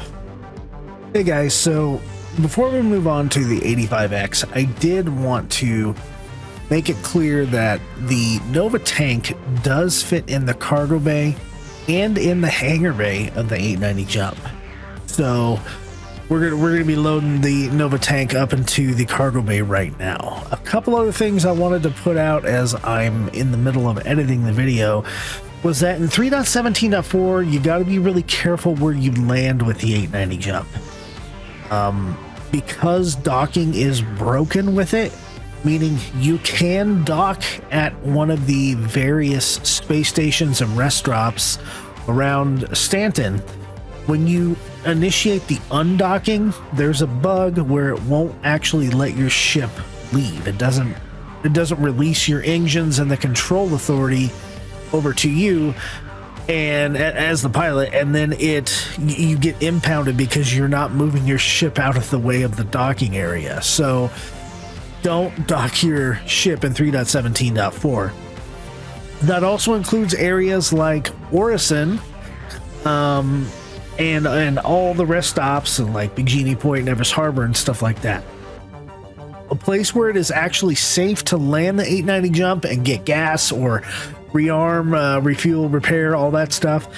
Grim Hex, actually, for space, is probably the most preferred place because it's on an asteroid, it's in space, there's less gravity, you don't have to battle with that. It does have a hangar that's big enough to fit the 890 Jump, so that's probably the preferred place to do it, is at Grim Hex. But be careful of your shield to make sure they're charged before you're getting out of there, just in case there's some bad guys over there at Grim Hex. The only other places that work is you can land it at Area 18, inside of a hangar, Lorville inside of a hangar, and at Microtech at New Babbage inside of a hangar. The 890 is just too big to land at the small little outposts. You used to be able to land it there in the nearby vicinity and get fuel and stuff, but I haven't been able to do that in this patch. So just keep that in mind. And now let's move on and take a look at the away and companionship to the 890 Jump, the 85X. Well, hey everybody. So now we're at the 85X and we're going to take a look at this ship. It's pretty interesting. It's very maneuverable. It is this two-person kind of a convertible. Well, it's not really convertible, but it feels like it's a little bit convertible. But it's two-person ship. It's pretty intimate. Yeah, I think we should put on the helmet and go take a look at it inside of the hangar. And then we're going to take it around Hurston here and take it dogfighting a little bit, because besides as an away ship, that's really what its main purpose is. And then we have a really cool chase camera dogfight that will come up after that, and some really cool 890 Jump fully crewed footage. And yeah, so stay tuned for that, and we'll see you at the 85X. All right, folks, so here is in front of me the Origin 85X. It is a two-person ship. Let's take a view right from the front. First off, this thing has a heritage of racing, right? The M50 was picked over this ship as far as racing goes, but Origin didn't lose that racing flair. The aerodynamics alone on this thing make it super fast. It is extremely maneuverable, as you will see in the chase camera dogfight. One of my crew that was dogfighting, in my view frame from right to left, he ended up jousting with a target, turned all the way around 180 and went back towards him before he exited the frame. That's how maneuverable this ship is. So something to be said about that for sure.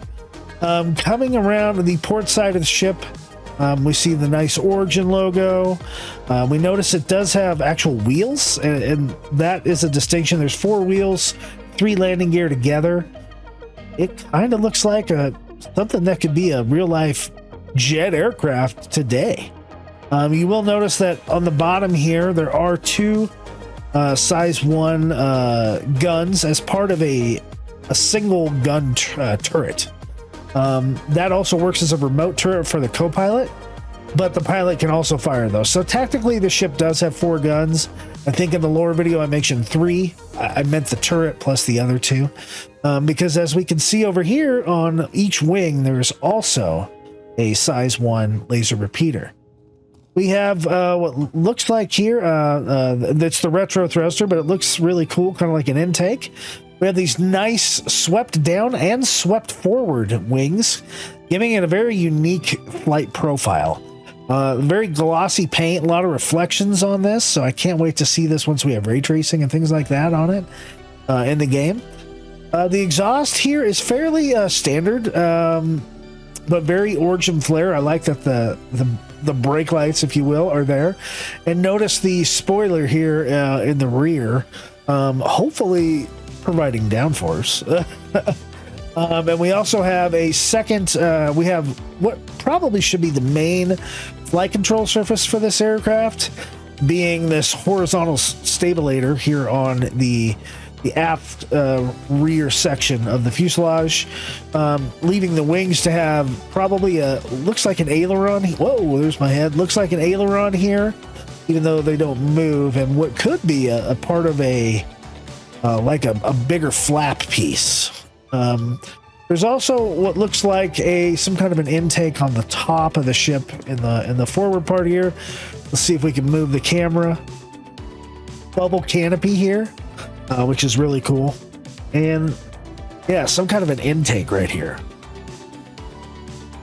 So very, very cool looking ship. Let's I guess let's walk around it in first person mode. Notice on the starboard side, we have the option to enter the co-pilot seat, open ladder, open pilot canopy. We're going to do some co-pilot stuff here later. I don't think in 317 there's any interactables here, but I know in 318 this thing actually does have internal storage. So you are able to access the internal storage of the ship. On the left side, enter pilot seat, open ladder, open pilot canopy. That's the button for the door, though. Yeah, I'm not seeing any other type of interactable object here with the ship, which is fine. But knowing that in 318 you can actually store stuff in this ship, like weapons, probably some kind of armor, something like that, is going to help make this game even more immersive. So, without further ado, let's get into this pilot seat, and let's take off from Evers Harbor. All right, there we go. So pretty straightforward cockpit here. You can see our legs are pretty much fully extended, and we have what looks like rudder pedals down there. We have almost a steering wheel for a yoke. We have three multi-purpose displays up here. And then you can see the passenger seat over here. So let's hold down our interaction key and look to the left. If I go far left, we'll notice the exit is up there. Doesn't look like those buttons do anything. Yeah, because as we go to the left, it's really just exit. If we zoom in, it doesn't look like those buttons do anything. To the right side, though, let's see if we have... Oh, there's power on, power off. Oh, engine on, engine off is the second button. Do we have anything else? Oh, exit's all the way right there in the middle. So kind of interesting. Not a lot going on here. This ship does eject, but you're going to have to do the right Alt and Y to get it to eject, because I just don't see any other interactable buttons except these two. Maybe that's going to be a little different in 318. I'm not quite sure. As far as on the yoke itself, I am not seeing any buttons either. So let's go ahead and get this thing started up. Fire up the engines.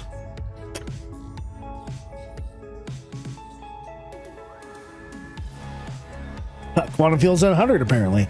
We'll go ahead and turn on VTOL and we'll call for takeoff. You can see around the HUD, make sure my power is balanced. Our 4 laser repeaters are all size 1s. They're all on gimbals, and there's 27 rounds each. If we hold down F5 to give it the most energy to guns, we get 33 rounds. But those do cycle pretty darn quick. So I do like how the MFD has target and our ship status here. I don't love that heat's down here. This isn't meant to be necessarily a stealth ship. I probably prefer weapons or shields or something else down there. Looks like there's also 5 missiles. So let's go into third-person view here and we'll take off. Takeoff super light, super easy. It is a little forward heavy on the takeoff. We will try to raise the ship up just a little bit there, and we'll cycle the gear. Nice, easy animation for the gear to cycle up, and we will go ahead and take off out of this hangar. Notice it's going pretty darn quick. The roll pitch yaw for this thing is pretty insane, and this is just going SCM speed out here around Everest Harbor. So let me get our true SCM. Looks like 190 is our true SCM speed here. We're going to boost our speed all the way up. Notice how fast it got up to top speed. And let me even out my... Looks like 1,183 is our maximum speed. Let's check out what the retro thrusters look like over here. I like that look. We'll get some light on the ship here. And definitely the retro thrusters up front. But it looks really, really good. Okay. And we'll put on some speed. That's the normal engine animation. And then here's afterburner. Let me get some afterburner. Oh, so it's a small flame, but it's pretty darn cool looking. I really enjoy flying this ship. It's a lot more maneuverable than you think, and I think that comes really from the racing heritage of the ship. But besides that, it's actually with 4 guns. This thing is pretty darn sturdy. It's more maneuverable than let's compare it to a starter ship real quick. Let me bring up something like a Mustang, right? So a Mustang Alpha, its top speed is 1160, so this thing is faster. It's got about the same speed as SCM. Mustang's a little bit faster at SCM. The Mustang, you can also put it also has size 2s on it. But you can't put a passenger in the Mustang Alpha. You can put a passenger over here and they can work the remote turret, so they can fire backwards while you're flying around. That's a huge advantage with multi-crew gameplay. Even though this thing is just an away ship. As far as the Mustang is pitching 54, 54, 210 for roll. 54, 54, 210. And as soon as I can, there it is. The 85X is 48, 48, 180. So it's nimble enough to be very close in relation to the turning radiuses and the pitching yaw of a Mustang Alpha, which is a dedicated fighter. So this thing is no slouch. There's the weapons. Gonna be out here. There's all those weapons firing. Let's give it a pitch test. How quick that thing is to pitch. And booyah, right back to Hurston. Pretty darn quick. We'll do a yaw here. And then real easy to come back left and right. It literally turns on a dime. And here's our roll. But yeah, not quite the level of like an Arrow or a Mustang or something like that, but extremely nimble. Especially considering you get it for free if you buy the 890 Jump. This is a $50 ship standalone, and I think that has to do with a little bit of the multi-crew gameplay. And it's not a starter ship. You can only buy this at time-limited sales. So Who knows? I may pick one of these up, even though Jawa has the 890 jump for the orc. So the next thing I want to do is I'm going to take this this ship over into atmosphere, and we're going to fly it around the moon, and we're going to see kind of how it feels flying around. And then we're going to get into a solo dogfight, and then we'll get into, we'll do the loadouts for both ships. Then we'll get into the chase camera footage, and we'll wrap up with final thoughts. So thanks for sticking around. We'll see you on one of the moons of Hurston. All right, guys, let's get down into the mountains of Magda. Kick the speed up a little bit here. Here we go. I'm actually going to turn on VTOL just in case we need that. So we're going pretty slow here. Juice it up a little bit. This is a racing ship. So a couple of the downsides of this ship is that the ship does have all grade C components, which is good and bad. The the shields are competition. There's only one shield. The power plant is a civilian grade C. 2 coolers. They're both competition grade coolers. And the quantum drive is actually a military grade C beacon, which is kind of weird. It's very fast, but it doesn't have any longevity because of the small fuel tank in the ship. So definitely keep that in mind. So it is a little tougher here to yaw. Let's go first person view. Little tough to yaw here at Magda. There we go. Let's kick the speed up a little bit. So, as well as it performs in space, I mean, it performs well out here, but it could be better. It definitely could be better. Let's take this turn. Whoa. Okay. So you definitely, if you employ the use of boost, it handles a little bit better, but it's still pretty tough going in atmosphere. It's not horrible, though. Definitely some other ships are better flyers. And it doesn't help that it's actually getting dark out here. Sometimes it's hard to find a good spot. But it does turn.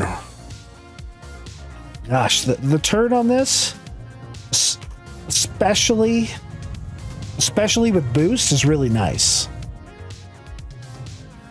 So as much as I want to do the low flying out here, it's I just have to say it's pretty average. It's resisting the yaw out here significantly. You can probably see the ship bouncing around. And honestly, that's not a whole lot of fun, the bouncing around. So, it is what it is.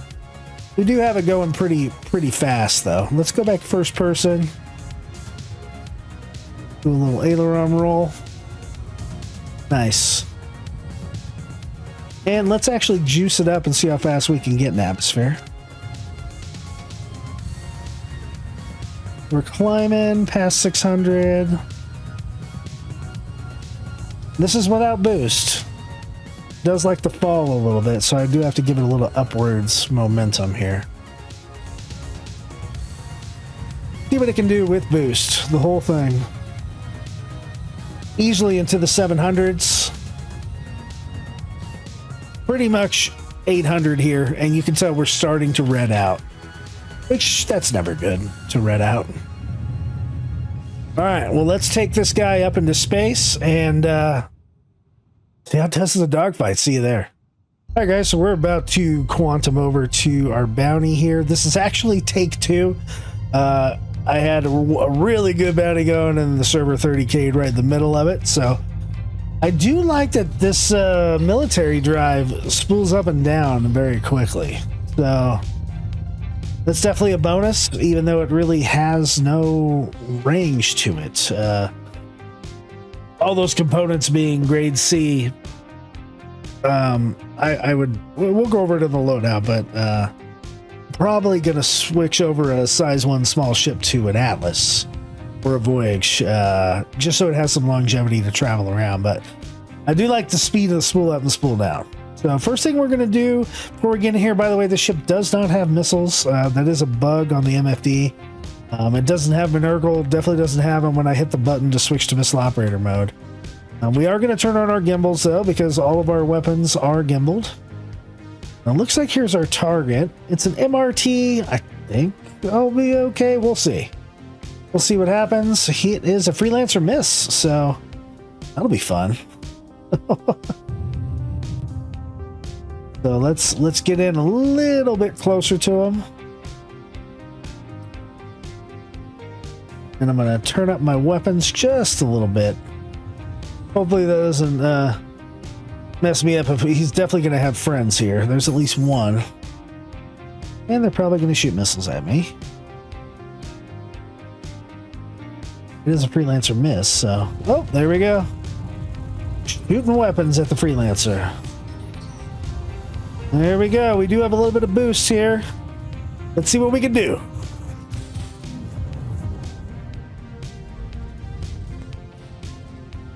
Let's see if we can do any of this in third-person fighting. I do like having gimbals for some reasons, you know? There he is. Looks like they have a multi-cruise ship for sure. And we're out of guns there. Yeah, I was firing on a Valkyrie in my last mission, and all my guns stopped working, and then 30k, so that stuff does happen. So we can outmaneuver this Freelancer Miss pretty darn easily. And there he goes. Let's see if we can grab this guy. Oh yeah.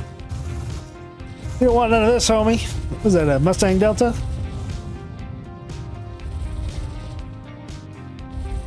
Oh, I like the maneuver.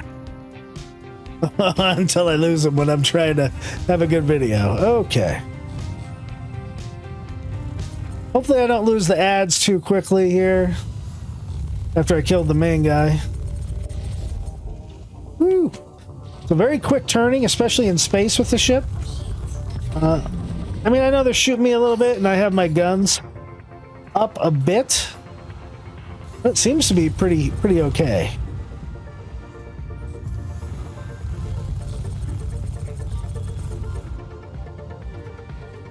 We can't get this guy. Oh, okay. Oh, it's an Eclipse. Infinite ammo guy. How good is your ship against 4 size 1? Considering you have ballistics.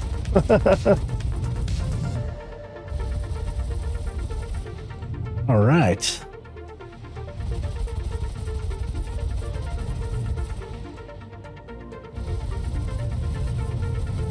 That didn't look like I'm hitting them. Doesn't feel like it anyway. Let me go into first person here. Yeah, that's better.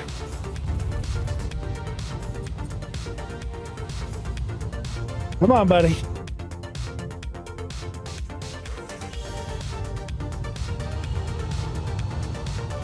Well, that's too bad. I killed the main guy way too quick and the rest of them bugged out. But as you can see, this thing took out Freelancer Miss really with no issues. I was able to outmaneuver it very, very quickly and easily, and I took almost no fire. His friends got a few shots in there, but really about it. So I would say the ship for MRTs, HRTs, it's pretty good. If you have friends, as you'll see in the Chase Camera Dogfight, we had a swarm of 4 85Xs going after some very high-risk targets, and it was pretty awesome. Looked like a scene out of Top Gun when I was filming it. So hopefully that footage turns out well, and you'll get to see that. So that's it for the 85X. Let's move on to the next part of the video. Here we go. It is time for the loadout section. I'm going to try to keep this brief. First up is the 890 Jump. Of course, it is a luxury exploration size 6 capital ship. On Urkel, it does say a crew size of 1. Yeah, 1 person can do it, but really, it's made for a crew of 8, 7 to 8, really. 100 SEU cargo space, like I mentioned. There's not a lot of cargo you can put in there for right now. That is going to go up in the future one day, hopefully after this cargo rework gets settled, and they'll go and update some ships, but I wouldn't expect it anytime soon. As far as hit points on the body, we're looking at 153,000 total hit points, which is pretty good.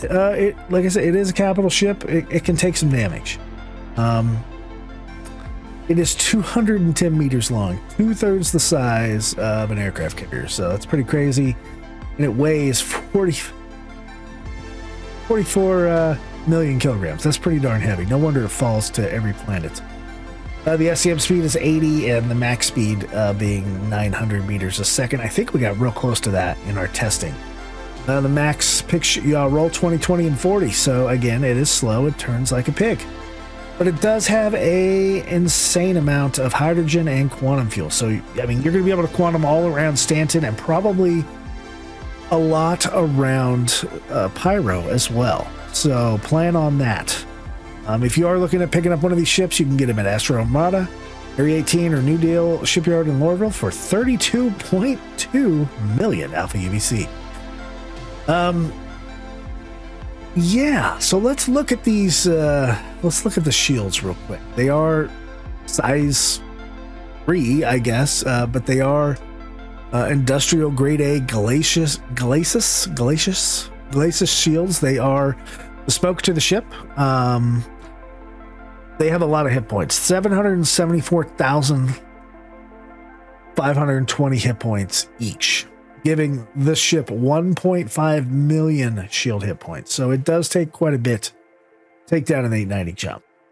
As far as the power plants, there's 2 Stellate, something in grade A, Stellate, pumping out quite a bit of power. As you can see, the power usage here is 14,000, and it has 67,000 it can. Cooling's a little different.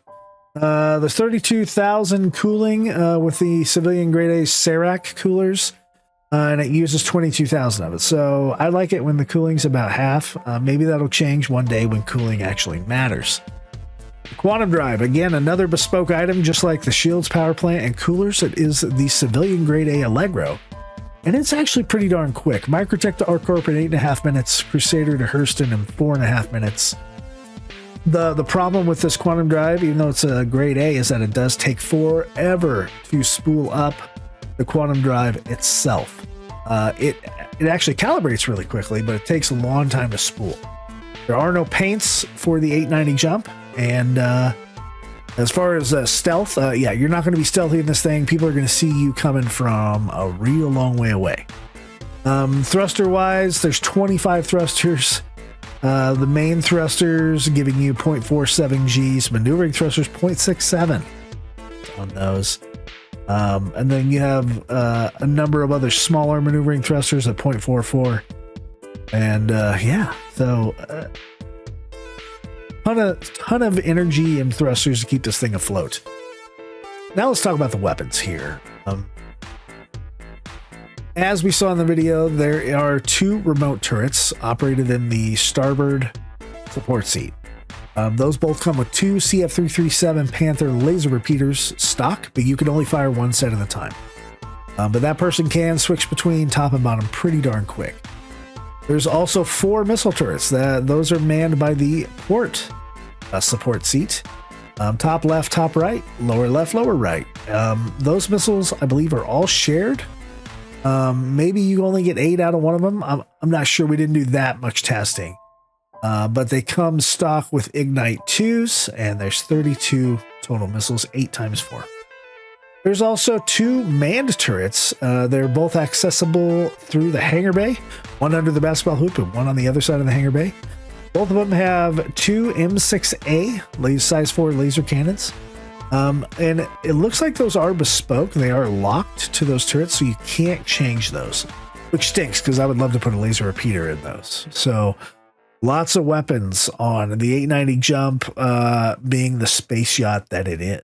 So that's about it for that loadout. Let's switch over to 85X Limited. The 85X is a luxury exploration size 1 ship. Crew size is 1 to 2. but easily you could use it with one person. The pilot has access to all 4 guns. 2,800 total hit points for the ship with 1,500 shield hit points. Small mass, pretty darn quick. Speed at 190. Afterburner speed or max speed is 1183. The pitch, yaw, and roll are really well. Really good. Really well. They're 48, 48, 180, which is very close to a Mustang Alpha. Mustang Alpha turns, I believe, at 210 and 54 degrees for pitch and yaw. So it's really close to those specs. It does have quite a bit of speed. It gets up to speed really, really quick. It does have low hydrogen and quantum fuel capacity, so don't be expected to go very far on this ship. But it's made to be an away ship / racing ship / a little bit of a snub fighter. I wouldn't put it up against, real hard stuff or real skilled guys, because they will take you down real quick. But you can, like you can do in a Mustang Alpha or a Gladius or something, you can outmaneuver a lot of people in this ship, as you saw in the dogfighting section of the video. The ship does come with the perfect loadout, as far as I'm concerned. Gimbaled size 1 laser repeaters, and there's 4 of them. The first 2 are on a size 1 hardpoint, so you might as well gimbal it. The other 2 are on a remote turret, which I really tried to get in there as the passenger. So I hop in the passenger seat. I'm trying to access the remote turret. I can't. I could not find the button for it. I tried for quite a while. I think I remember doing it in the past, but I couldn't seem to find it in this video. So apologies. If you guys know where it's at, please let us know in the video where the button is for the remote turret from the co-pilot's seat. But that turret is slave to the pilot when the pilots fire on weapons, and they're the only one in it. Maybe it does need 2 people for the remote turret to show up, but that doesn't make any sense because I can do that with other ships just fine. As far as shields, the systems I'm actually a little bit disappointed with, to be honest with you. It has no missiles, by the way. The shields, it has a competition grade C Targa shield, size 1. First thing I would do on this guy is upgrade it to an FR66 military or a 7SA Concorde. Concorde being cheaper. But let's go with the max loadout with the military shields. Give it a little more boost, especially if you're going to be fighting with it. You're going to need a little bit more shields. It's only 225 more hit points, but every hit point counts.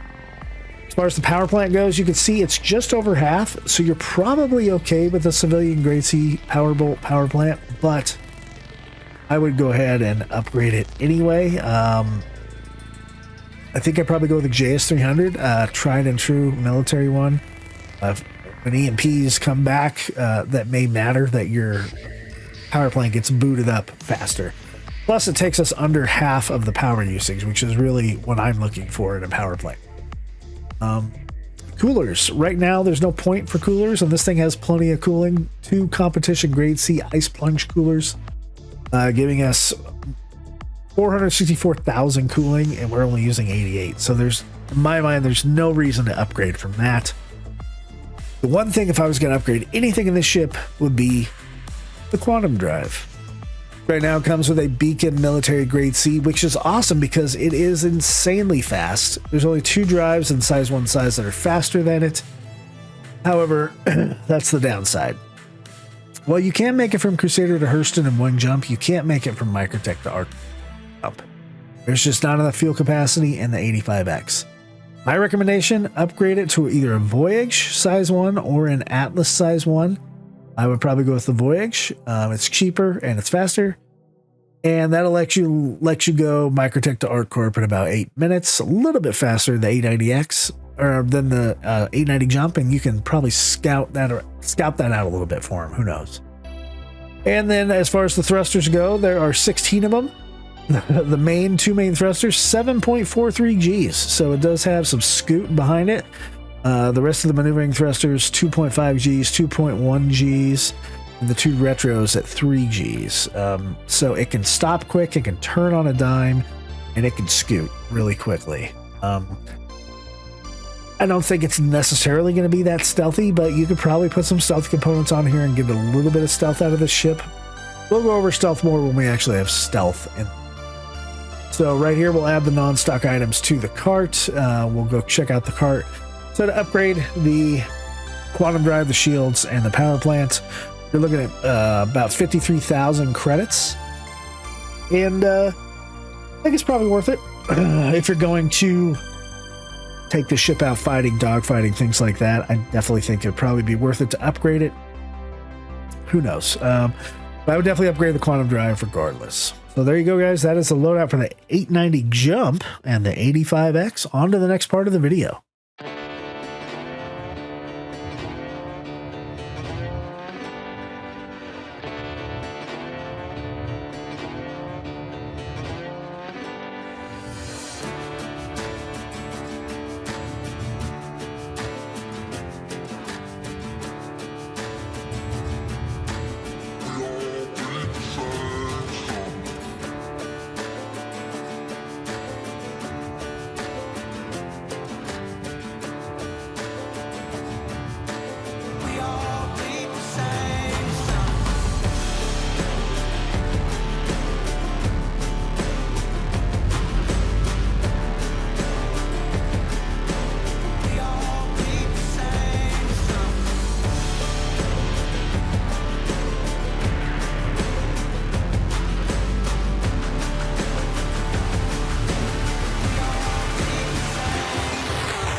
this place.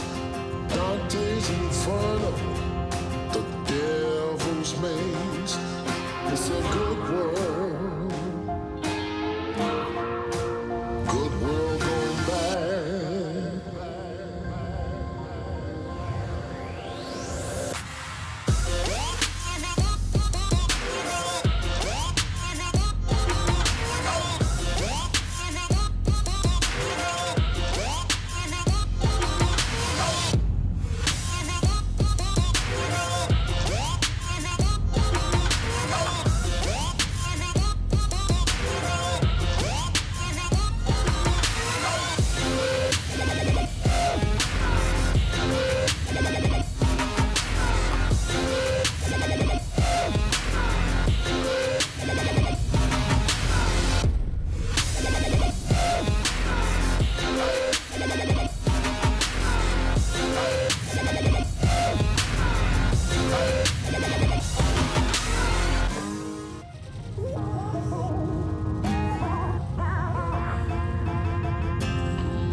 Half the people die while the rest of us are splitting hairs.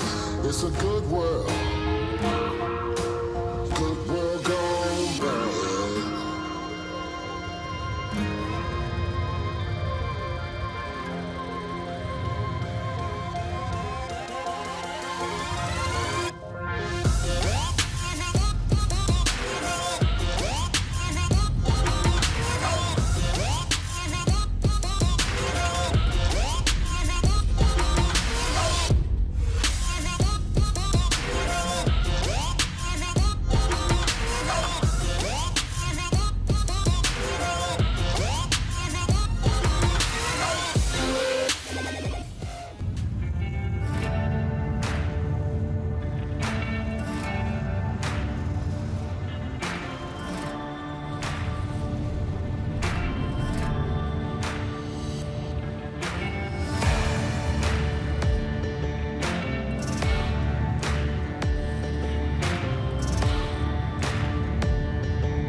Well, hey folks, so we're now here at the end of the video. This is the final thoughts section, and the 890 Jump and the 85X.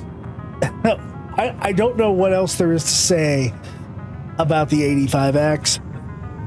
I think I said it all in the review of it, and in the loadout section. I did want to make note that there is supposed to be a remote turret for the co-pilot to use, but I could not find the button for it. I tried and tried in the co-pilot seat, and I just didn't see it. All I ever saw was the exit button, and so that's disappointing.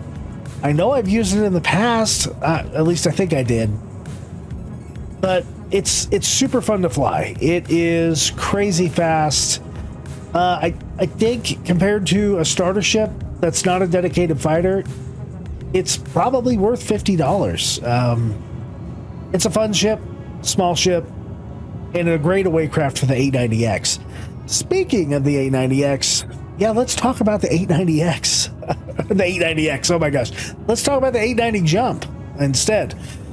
The 890 Jump, I don't know what else there is to say about it besides it's a hell of a ship. I wish it came in different colors. Let's say that. That's my biggest drawback of it right now. Besides, there's obviously some bugs, and there's really no purpose for the ship right now. There is no passenger gameplay. There's no transportation missions. There's none of the stuff that really makes owning an 85X, besides having the org on it, worth paying up to really close to $1,000 to own an 85X. It is a limited ship, though, and if you are a collector, it should probably be in your collection. I don't personally own one. The one I was flying was Jawa's, so if you see his name all over the place, it was because I was logged in under him and flying around and doing stuff as him instead of me. It is cool, though. Rule of cool, the class and luxury of Origin, the developers, CIG, did a phenomenal job with the aesthetics of that ship. It doesn't fly as bad low flying in the planet than what I thought it would. I thought it would be worse. It's not. It's actually surprisingly okay, but it does fall like a brick out of the air. The gravity just pulls it down. It is too massive for those thrusters to hold it up unless you constantly hold down the spacebar for upwards thrust, which I guess is okay. Makes sense. It's such a big ship. I would imagine most capital ships actually would do that in atmosphere if they can even land in atmosphere. One day when the Kraken comes out, I don't even probably plan to take that down to a planet. That's going to live and breathe and die in space. So, but the 890 Jump, God, would I recommend buying it? Absolutely not. I would not recommend spending $1,000 on the 890 Jump. However, if you have $1,000 to spend and you're at IAE, which is the only, I think you might be able to buy it at Invictus, but either one of those events and that ship is up for sale and you got some disposable income, pick up an 890 Jump. They're pretty freaking awesome. I value other ships at that amount of money, or military ships for me personally. But Jawa loves that Origin. He's an Origin snob. He loves the aesthetic of it, and I can't fault him for that. It's a really, really cool ship, and I'm glad it's in our fleet for the Sons of Valhalla. Speaking of the Sons of Valhalla, have you stopped by our Discord yet? If you're watching this because you saw some reshade videos or the deep dive into the Hammerhead and the Carrack, please stop by the Discord, hang out. We got a lot of people that play almost every single day. Someone's down in one of the chat rooms.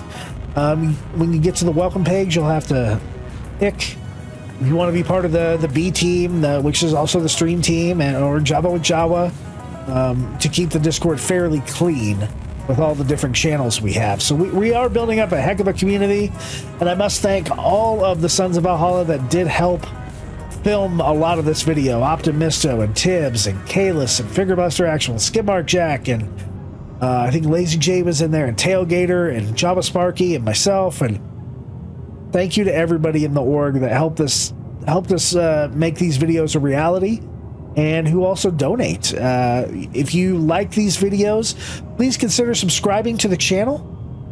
Subscribing on YouTube is free. Subscribing or following on Twitch is free. And you can find us at YouTube. There's a new URL. It's YouTube/@FistAndJawa, and that's A&D, not ING. And on Twitch, it's twitch.tv/FistAndJawa. You can find us there. We stream every Thursday night. Joe and I both stream. I stream on YouTube. He streams on Twitch, and that is the B Team stream. And on Sunday mornings at 9 a.m., it's Java with Jawa. And he's about to reveal his new intro coming out real soon for that show as well. And if you feel like being a part of the team and you want to get some perks like behind the scenes footage, early access to videos, lots of participation in the videos, credits, and generally help us keep the lights on and help us pay our bills for our video editor, you can become a patron at Patreon. The link is in the description below. You can become a YouTube channel member, or you can subscribe on Twitch. Even a Prime subscription counts, as it throws a little bit of money our way. And every dollar helps, because actually, guys, most of the money goes right back into the org and right back to you. We've given away in 2022, I believe we gave away something like 18 ships, and they might not all be huge Idrises. We did give away a Corsair, but they are significant, I think, to the people who win them. And a lot of them are skill-based giveaways. So we might have a race, and if you win the race, you get a set of armor, or you get a cutter, or a starter ship. And the bigger giveaways are random. We play marbles on stream. So that's enough picks for the channel. Once again, thank you to everybody. Thank you for watching the video. But I want to hear what you think about the 890 Jump and the 85X. Is it a good ship? Are they both good ships? Do you own them? What do you think about them? What do you think future gameplay is going to be like with both of those ships? These are the questions you should be asking yourself before making large purchases of $1,000 for a ship here and there. I think it's just good common sense. I wish I would have asked myself a lot of those questions before I spent money on things like the Galaxy or the Odyssey, which I immediately upgraded because TIG didn't answer the questions. Those are the actual first questions about refining until after the ship sale was over. So thanks for watching, guys. Here's to a brand new 2023, and if you're made it all the way here, this is actually the last ship review of the ships in Star Citizen for me. I have reviewed every single ship in the game. The 890 Jump and the 85X are the last two. I do have a few ground vehicles that aren't reviewed yet, but every single flyable ship has been reviewed. And so the new format we're going to, I hope you like it, is these deep dives with some lore and with a little more documentary style filmmaking, a lot more FOIP, as you can see, some more third person, but still the same chase camera dogfighting, the same honest opinion, and the same long form video, because I want to show you guys what it's like to really pick up one of these things, how to get in it, what the rooms look like. I don't want to just make the most cut version of a video and you only get to see the very best highlights, and then you're not really getting a review. You're getting a preview or a trailer to the ship. I'm not trying to sell you this ship. I just want you to know what it's like to have it and fly it and fight in it and live in it and have friends in it and all that kind of stuff. So with that said, thanks for stopping by. We'll see you on the next one. Who knows? We may even start over. We are starting a new series called Odyssey, and that is going to be a Top Gear-like series with myself and Jawa and Skid Mark Jack. And that scouting and filming for the first season of that is underway. And hopefully we'll see you there. Take care, and good night, Stanton.